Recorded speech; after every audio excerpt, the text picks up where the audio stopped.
नमस्कार। आपने एक मूवी देखी होगी या फिर उसके बारे में सुना जरूर होगा, क्लियोपेट्रा। 1963 में ये मूवी रिलीज हुई थी।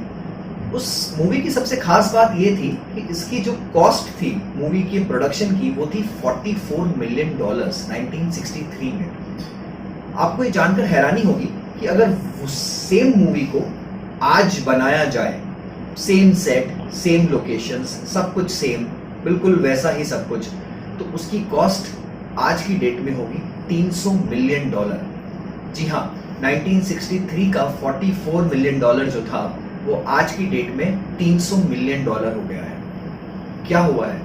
इस दौरान कुछ भी चेंज नहीं किया हमने, ना सेट चेंज किए, ना लोकेशन चेंज की, ना कास्ट चेंज की, ना स्टोरी चेंज करी, तो कॉस्ट कैसे बढ़ गई? ये कुछ नहीं है, ये प्राइसेस का बढ़ना है इकोनॉमी में। इसी को इन्फ्लेशन बोलते हैं। तो आज का जो हमारा वीडियो है, मैं मोहित गांग आपको समझाऊंगा कि इन्फ्लेशन होता क्या है, ये किस तरह से वर्क करता है और इससे कैसे बचा जा सकता है। तो अगर आप 1944 में पैसा बचा रहे थे और आपने अपने लिए $4.5 बचाया, तो आज की डेट में, आज के प्राइस के हिसाब से आपको एक्चुअली $10 बचाना था। आपको लगा उस टाइम के खर्चे के हिसाब से $4.5 आपके लिए बहुत होगा, बट वो बढ़कर, सॉरी माफ कीजिएगा, $10 नहीं, वो बढ़कर $30 हो गया है। तो यही इन्फ्लेशन है। इन्फ्लेशन जो होता है वो होता है इकोनॉमी में जनरल प्राइसेस का बढ़ना। तो किसी भी ग्रोइंग इकोनॉमी में अगर किसी चीज का प्राइस बढ़ रहा है तो उसे बुरा मत मानिए, वो बढ़ना चाहिए, क्योंकि वो इकोनॉमी की ग्रोथ को सस्टेन करता है। तो एक नॉर्मल लेवल तक अगर प्राइसेस बढ़ती हैं तो इसका मतलब कि सबकी सैलरीज बढ़ रही हैं, वेजेस बढ़ रही हैं, किसानों को ज्यादा पैसा मिल रहा है उनकी खेत के लिए, उनकी फसल के लिए, लेबर क्लास को ज्यादा वेजेस मिल रही हैं, सैलरीड एम्प्लॉयज की सैलरी बढ़ रही है, कंपनीज का मुनाफा बढ़ रहा है। तो ये जैसे जैसे बढ़ता जाता है वैसे वैसे इकोनॉमी में प्राइसेस भी बढ़ती जाती है। तो एक अच्छी ग्रोइंग इकोनॉमी में एक हेल्दी इन्फ्लेशन का होना बहुत जरूरी है। ये इन्फ्लेशन बहुत ज्यादा नहीं हो सकता। अगर ऐसा हुआ कि हर साल 20%, 25% से प्राइसेस बढ़ रही हैं, तो वो घातक हो सकती है, इतना सस्टेनेबिलिटी नहीं मिल पाता है लोगों को। पर अगर हाँ, इंडिया जैसे मार्केट में अगर आपका 4% का जो रेट है इन्फ्लेशन का, जो कि आरबीआई का एक कंफर्ट जोन माना जाता है, वहां तक अगर प्राइसेस बढ़ रही हैं तो इकोनॉमी के लिए बहुत ही हेल्दी माना गया है कि उतना इकोनॉमी को प्राइस राइज देखना चाहिए। इससे एक जनरल अपलिफ्टमेंट लोगों के लिविंग स्टैंडर्ड में आता रहता है। तो ये तो हुआ इन्फ्लेशन। एक और उदाहरण से समझाना चाहूंगा कि अगर आपके पास गलती से 1984 में 1 लाख रुपया कैश में रह गया आपके घर में, आपके पेरेंट्स के पास में, घर में किसी के पास में, आपने कैश में छोड़ दिया उस रुपए को, कहीं इन्वेस्ट नहीं किया, बैंक में नहीं रखा, कैश में रखा। आज की डेट में वो जो 1 लाख रुपया था 1984 का, वो 7,500 रुपए के बराबर हो गया। तो जितना आप उस टाइम में 1 लाख रुपए से खरीद सकते थे या कुछ कर सकते थे, उसकी वैल्यू घटकर अभी सिर्फ 7,500 रुपए का सामान खरीद सकते हैं आप उससे। तो ये है इन्फ्लेशन का इम्पैक्ट आपकी नॉर्मल लाइफ में। तो अगर आप अपने पैसे को अपने पास रखे हुए हैं, आपने अपने पैसे को अपने घर में कहीं छुपा के रखा हुआ है, कैश को आपने अलमारी में डालकर, तिजोरी में डालकर रख दिया है, तो वो पैसा आपका बढ़ नहीं रहा है। वो पैसा एक्चुअली समय के साथ आपका कम हो रहा है पड़े पड़े। तो जो चीज आज आप 100 रुपए में किसी चीज की अगर 5 यूनिट खरीद सकते हैं बेसिकली, तो आज से 5 साल बाद हो सकता है 100 रुपए में उस चीज का आप 3 ही यूनिट खरीद पाए।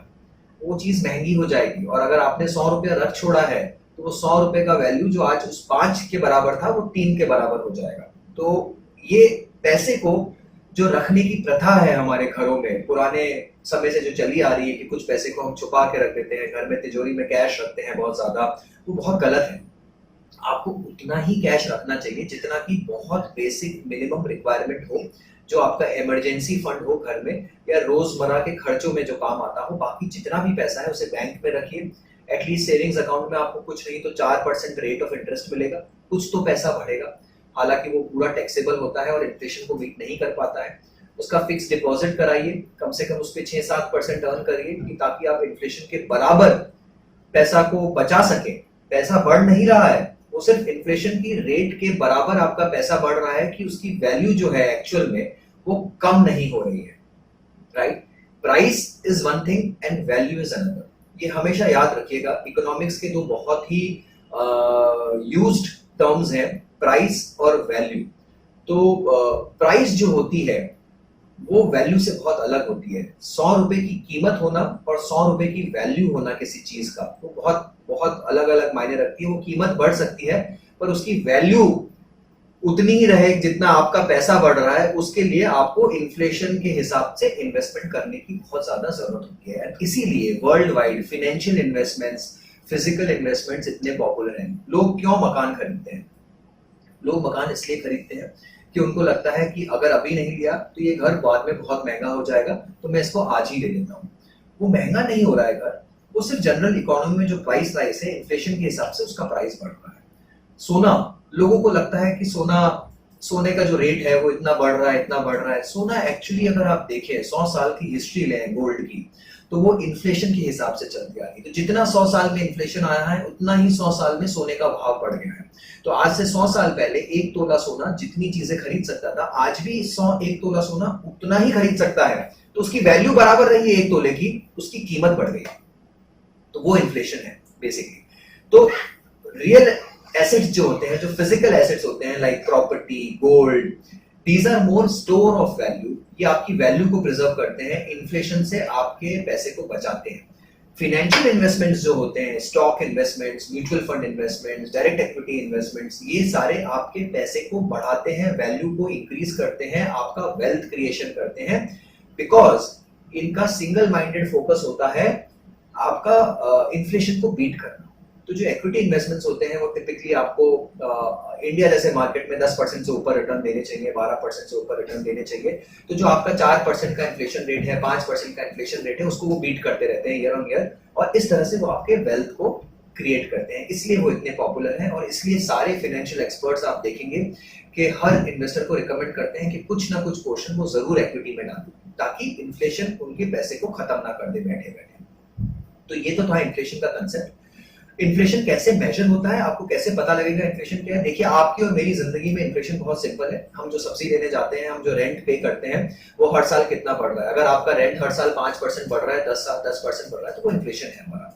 अगर जो हम मूवी देखने जाते हैं, जो पॉपकॉर्न हम खाते हैं, उसका कीमत आज साल भर पहले कुछ और थी और आज कुछ और है, तो वो इन्फ्लेशन है हमारी लाइफ का। जो फोन हम आप यूज कर रहे हैं, जो नेटवर्क के लिए पैसा दे रहे हैं, वो सब इन्फ्लेशन है, राइट? तो उसको मेजर कैसे करती है सरकार, उसको इकोनॉमी में कैसे मेजर किया जाता है? वो होता है एक CII index, cost inflation index, जिसको RBI पब्लिश करती है हर साल। उसका जो बेस ईयर है वो फिलहाल चेंज करके 1981 से 2001 कर दिया गया है। तो 2001 को अगर हम 100 के प्राइस पे पेग कर दें, तो लास्ट ईयर का जो इन्फ्लेशन इंडेक्स आया है वो है 289। तो इसका मतलब जो चीज 2001 में 100 रुपए की थी, वो 289 रुपए की हो चुकी है। तो अगर आपने कोई घर खरीदा बेसिकली 100 रुपए के अंदर, या मान लीजिए 1 लाख रुपए के अंदर, और आज अगर आपको उसकी कॉस्ट जाननी है कि उसकी कॉस्ट कितनी थी, सेलिंग प्राइस नहीं बोल रहा, उसकी कॉस्ट, तो वो कॉस्ट ऑलरेडी 2,89 रुपीज हो गई है गवर्नमेंट के हिसाब से। तो आपको जब उसको बेचना है, अगर मान लीजिए आप उसको 5 लाख रुपए में बेचते हैं, तो आपका प्रॉफिट 5 माइनस 1 4 लाख नहीं है, आपका गेन 4 लाख नहीं है, आपका गेन है 5 लाख माइनस 2,89,000 रुपीज। तो आपका जो गेन है वो 2,11,000 रुपीज है, बिकॉज कॉस्ट इन्फ्लेशन इंडेक्स के हिसाब से आपके घर की कॉस्ट ही 289 हो गई है। उतना तो इन्फ्लेशन ही हो गया है। तो आप जो टैक्स देंगे कैपिटल गेन, वो सिर्फ 2,11,000 पे देंगे, 4 लाख पे नहीं देंगे। तो ये इन्फ्लेशन इंडेक्स का यूटिलिटी है। इसको यूज कर आप अपने जो डेट फंड्स होते हैं, जो रियल एस्टेट परचेजेस होते हैं, जो गोल्ड होता है, उसको इंडेक्स कर सकते हैं उसकी कॉस्ट को, और उसकी एक्चुअल कॉस्ट आज की डेट में कितनी होगी उसको निकाल सकते हैं। ये नंबर बहुत आसानी से RBI की वेबसाइट पे मिल जाएगा। आप गूगल पे सर्च डालेंगे कॉस्ट इन्फ्लेशन इंडेक्स नंबर, तो आपको सारे ही साल का इन्फ्लेशन इंडेक्स नंबर आसानी से मिल जाएगा, और उससे आप अपनी किसी भी एसेट का कॉस्ट किसी भी साल में कंप्यूट कर सकते हैं गेन कंप्यूटेशन के लिए। तो ये था हमारा इन्फ्लेशन का वीडियो। इन्फ्लेशन को किस तरह से बीट कर सकते हैं, उसके लिए फाइनेंशियल इन्वेस्टमेंट्स बेस्ट होते हैं। उसके लिए हम जो अलग अलग वीडियोस बना रहे हैं हमारे चैनल पे, आप उन्हें देखते रहिए, सब्सक्राइब करिए। तो आपको हम अलग अलग तरह के funds, stock ideas, investment ideas देते रहेंगे, जिससे आप इन्फ्लेशन को अपनी लाइफ से पूरी तरह से हटा सकते हैं, बीट कर सकते हैं। Thank you.